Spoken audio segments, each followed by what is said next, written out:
అప్పుడు మురుక్కుంటల్లోను పెంట కుప్పల మీద గజ్జి కుక్కలా తిరిగాయి నీకు మీ నాన్న రంబలాంటి అమ్మాయి నుంచి పెళ్లి చేశాడు.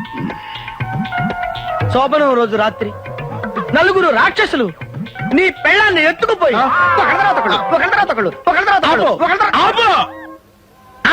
మధ్యలో ఆపేశావు. నీ చెల్లి పెళ్లి చేశావు. మోసం ఏంట్రా? నీకు అమ్మాజీకి దగ్గరుండి మేం చేస్తాం పెళ్లి. ఒరే దండలు పెట్టుకోండి రా. ఇదిగోండి దండలు మార్చుకోండి. అలాగే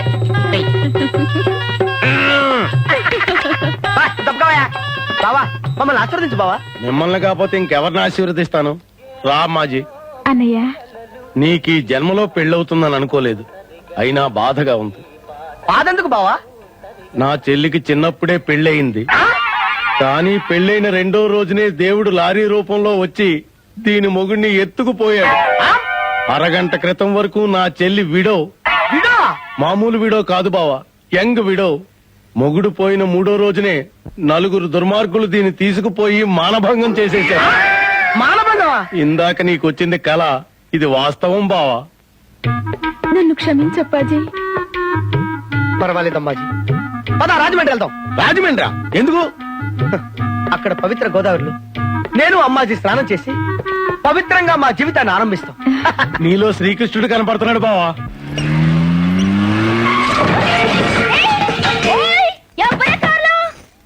అరే నువ్వా? పోయి రాజా ఇల్లెక్కడా? ఎందుకంట మాట్లాడాలి? దేనికంట? నీకెందుకంట? ఆ పోరగాడు మన గుండెల్లోనే ఉంటా. ఆహా, ఇంతకు ముందు నా గుండెల్లో ఉండేవాడే, ఎప్పుడు మారిపోయాడబ్బా? ఓయ్, కావాలంటే 4 బజ్జీలు అడుగు, ఫ్రీగా ఇస్తా. కలర్ సోడా అడుగు, ఉద్దరిస్తా. అంతేగాని గురుణ్ణి అడిగినావనుకో గులాబ్ జామ్ అయిపోద్ది. హాయ్ రాజా. హాయ్ అంటే హాయి, నూనె ముక్కను కొట్టే హాయికి బదులు కొయ్యి అంటది. ఏంటి ఫ్యాక్టరీకా? నేను అక్కడికే బయలుదేరాను. రా, కార్లో డ్రాప్ చేస్తాను. వద్దులే, నేను సైకిల్ మీద ఎడతా. ఏంటి పోయి ఏంది కదా ఇంగ్లీష్ లో మాట్లాడుతాంది? అబే ఏమీ లేదు. ఏమీ లేకపోవడమేమి? ఇట్లా అన్నది కదయ్యా. అదే అది కార్మికులంతా ఇలా కలిసి ఉంటారని. కార్మికులు గిట్లా కలిసి ఉంటారు గాని గిట్లా కలిసి ఉంటారు అయ్యా. నువ్వేం కంగారు పడుకు, అటు తప్పుకో. హలో, మర్చిపోయా. ఒక 10 మంది వర్కర్స్ ని ఏజ్ బారైందని తీసేద్దాం అనుకుంటున్నా. సాయంత్రం ఇంటికి వచ్చి మాట్లాడు. ఈ లెక్కల్ని నేను ఇంటికి పిలిచి పంటి కింద పెట్టుకోవాలని చూస్తున్నదేమో. Thanks for coming. కార్మికుల సమస్య కదా, రాక తప్పుతుందా? Come on. ఇంట్లో ఎవరు లేరా? ఏ, ఒంటరిగా వచ్చావు కదా, నిన్నేమైనా చేస్తానని భయమా? అరిటాక్కు లేని భయం నాకేంటి? ధైర్యవంతుడివే. ఒక్క నిమిషం కూర్చో, ఇప్పుడే డ్రెస్ చేసుకొస్తాను. అమ్మయ్యా, ఇప్పటి వరకు మంచిగానే ఉన్నది. నమ్మ కడుపు మాడా. సారీ, లేట్ అయిందా? లేదు. నా డ్రెస్ బాగుందా? నచ్చాల్సిందే నాకు కాదు, నిన్ను కట్టుకోబోయేవాడికి. నన్ను కట్టుకోబోయేవాడివి నువ్వే కావచ్చుగా.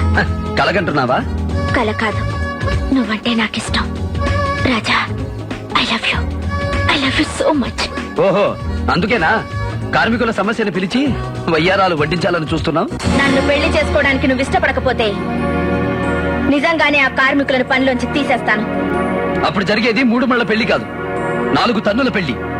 అగో ఏంటి, ఆడది కోరుకుంటే అలుసైపోతుందన్న సామెతని నిజం చేద్దామనా? నా కూతుర్ని విదిలించుకుని వెళ్ళిపోతావు? ఓహో, తమరు పైనే ఉన్నారా? డ్రెస్ సెలెక్ట్ చేసి పంపారా? బాబు, నా కూతుర్ని పెళ్లి చేసుకో అని ఆడపిల్లల తండ్రిని చూశాను గాని కన్న కూతుర్ని మగాళ్ల పైకి తోలే బ్రోకర్ బెథవని నిన్నే చూశాను. భాస్కరు, నా ఎంట్రీ లేకుండా సూపర్ ఫినిషింగ్ ఇచ్చినావు. పోయి పోరి, గురుడు చెప్పిన మాటలు గొంతుకు అడ్డం పడుంటాయి. సరే పానీ లాగించు, తీపోతుంది. చలో గురు, చలో రాదా భాయి.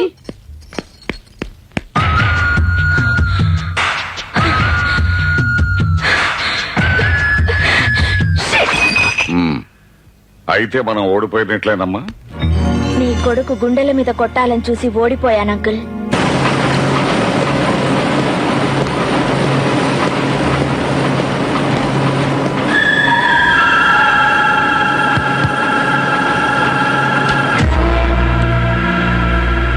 ఇది నో స్మోకింగ్ జోన్.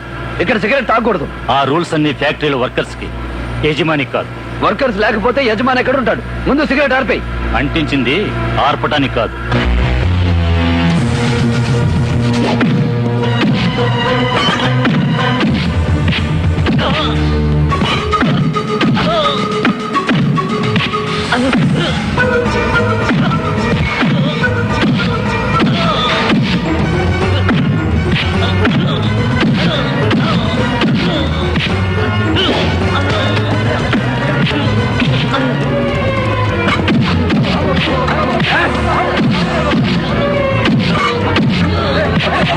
నన్ను వదలండి. వీళ్ళంతా చూస్తాను.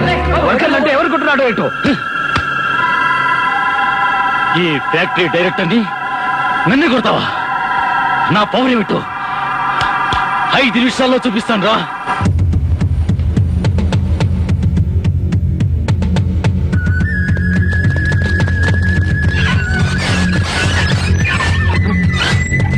ఏయ్, ఏమిటిది? నన్నేం చేయమంటారు బాబు? నేను మీలాంటి వర్కర్నే. యజమాని కొట్టినందుకు ఎండి గారు లాకౌట్ ప్రకటించారు.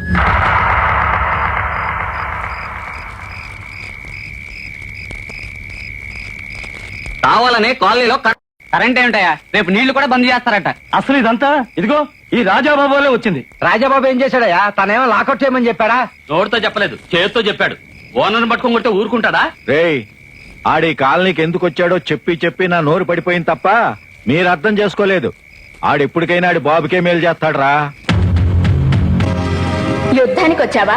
సంధి ఫెయిల్ అయితే కదా యుద్ధం ఎప్పుడో తెలిసేది. నేను చక్రపాణి గారి అడ్వైజర్ని. నాతో చెప్పండి. ఓహో, ఫ్యాక్టరీ లాకౌట్ చేయమని దిక్కుమాలిన సలహా ఇచ్చిన అడ్వైజర్ నువ్వేనా? గత్యంతరం లేక యాజమాన్యం ఆ నిర్ణయం తీసుకుంది. గత్యంతరం లేక? ఏ ఫ్యాక్టరీ నష్టాల్లో ఉందా? కార్మికులు సమ్మె చేస్తున్నారా? కార్మికుల్లో గ్రూపులు ఏర్పడి కొట్టుకుంటున్నారా? ఏం జరిగిందని లాకౌట్ ప్రకటించారు. చైర్మన్ గారి మీద మర్డర్ కేసు పెట్టావు నువ్వు. దానికి లాకౌట్ కి సంబంధం ఏంటి? కంపెనీ డైరెక్టర్ గిరి మీద హత్యా ప్రయత్నం చేశావు నువ్వు. ఇప్పుడు ఏ ధైర్యంతో ఫ్యాక్టరీ తలుపులు తెరవమంటావు? అదే మీ భయం అయితే ఫ్యాక్టరీలో ఏ గొడవ జరగదని మా కార్మికులందరి తరఫున లిఖితపూర్వకంగా నేను హామీ ఇస్తాను. హామీ ఇచ్చినా నేను లాకౌట్ ఎత్తిపోయాను. ఎందుకని? నా మీద కోర్టు కేసు నడుస్తోంది. అది రుజువై నాకు శిక్ష పడితే నా తరఫున ఫ్యాక్టరీ నడపడానికి నాకు వారసులు లేరు. ఫ్యాక్టరీని కార్మికులు నడుపుకుంటారు. వాళ్ళని బాటాదారులు చెయ్యండి. అందుకు నేను ఒప్పుకోను. ఏది ఒప్పుకోపోతే ఫ్యాక్టరీ నమ్ముకున్న మా కార్మికులు ఏమైపోవాలి బాబు? సరే, మీకోసం ఒక కండిషన్ మీద లాకౌట్ ఎత్తేస్తాను. నన్ను వదిలి వెళ్లిపోయిన నా కొడుకు మళ్ళీ నా ఇంటి పేరుతో తిరిగి వచ్చి చైర్మన్ గా నా కుర్చీలో కూర్చోవాలి. ఈ కండిషన్ కి ఇష్టపడితే వెళ్లి ఫ్యాక్టరీ తలుపులు ఓపెన్ చేసుకోవచ్చు. 1000 మంది కార్మికుల ఆకలి ముఖ్యమో నీ ఒక్కడి పంతం ముఖ్యమో తేల్చుకో. సవతి, ఇది నీ కొడుక్కి నాకు జరుగుతున్న ఆఖరి పోరాటం. ఈ దెబ్బతో వాడు తిరిగి రాకపోతే నా కొడుకును నాకు దూరం చేసిన ఆ రంగారావు కుటుంబాన్ని సర్వనాశనం చేస్తా.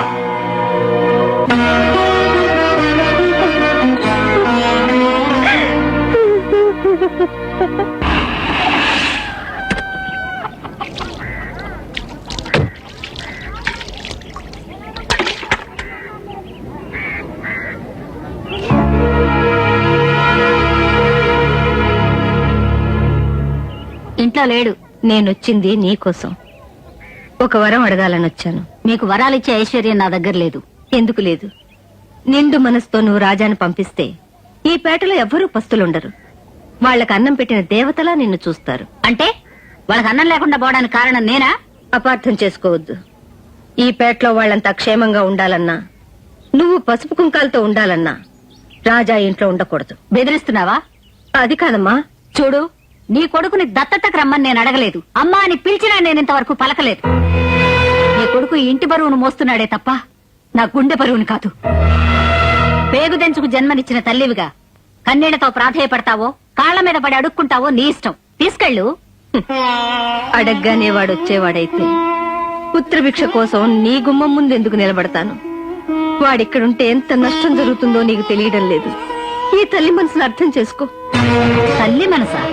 నీ కూతురు నా కొడుకును ప్రేమించిందని తెలిసి ఆ పిల్లని నీ మొగుడు కాళ్ళు చేతులు గట్టి గదిలో పారేసినప్పుడు ఏమైంది ఆ తల్లి మనసు? మీ పుట్టింటి వాళ్ళకి తాకట్టు పెట్టావా? నీ భర్త నా నా కొడుకు నిర్దాక్షిణ్యంగా చంపించినప్పుడేమైంది ఆ తల్లి మనసు ఇనపెట్లో పెట్టి తాళం వేశావా?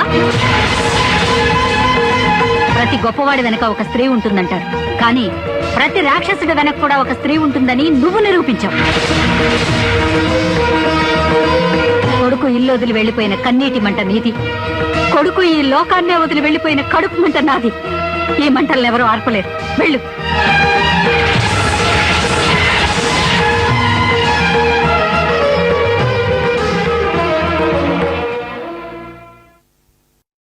ఇది భోజనం ముందండి, భోజనం చేస్తునండి, భోజనం తర్వాత అండి. ఇది టీ తాగే ముందండి, టీ తాగేటప్పుడు అండి, టీ తాగిన తర్వాత అండి. ఇది రాత్రి భోజనం ముందండి, భోజనం చేస్తూ భోజనం తర్వాత అండి. షబ్బబ్బబ్బా, ఇన్ని మాత్రలు మింగి బతికే కంటే ఇదిగా ఇందులో 2 చుక్కలు మింగారనుకోండి, డైరెక్ట్ గా స్వర్గానికి వెళ్ళిపోతండి. అప్పుడప్పుడు నువ్వు మంచి సలహాలు ఇస్తుంటావురా. ఒకసారి ఆ కత్తి ఇదిగోండి. అన్సీజన్లో పుట్టి ఎదవా, దీన్ని పెట్టి ఒక్క పోటు పొడిచారంటే నేను కాదురా, నువ్వు వెళ్తావు నరకానికి, దరిద్రం వదిలిపోద్ది. నన్ను చంపటం కాదు, అక్కడ కార్మికులు ఆకలి చావులు తాగకుండా చూసుకోండి.